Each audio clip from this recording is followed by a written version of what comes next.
আচ্ছা মা ঠিক আছে, আমি চলে গেলাম তাহলে। আচ্ছা ঠিক আছে তুই যা, আমরা বাবুকে দেখে রাখবো। আচ্ছা মা ঠিক আছে, আমি চলে গেলাম। এই তো সিঁড়ি বেয়ে আমি চলে আসলাম নিচে, কিন্তু এখন আমার চিন্তা হইতেছে যে বাবু থাকতে পারবে কি থাকতে পারবে না। যাই হোক, তাড়াতাড়ি গিয়ে ফেসিয়ালটা করে আসি। এই তো চলে আসছি আমি।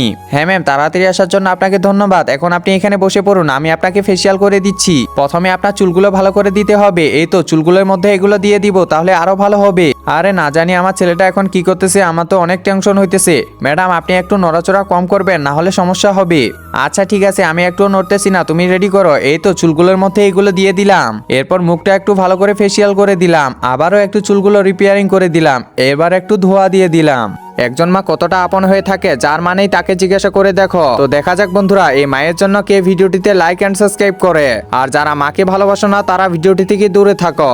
এই যে ম্যাম, আপনার ফেসিয়াল কমপ্লিট হয়েছে। আচ্ছা ম্যাডাম ঠিক আছে, আমি চলে যাই তাহলে। আচ্ছা তাড়াতাড়ি গিয়ে দেখি তো রাজু আর ওর ভাই কি করতেছে। আরে ওরা তো ঘুমাচ্ছে। বাহ ভালোই হয়েছে বন্ধুরা, এমন দাদি কার আছে সবাই কমেন্টে জানাও।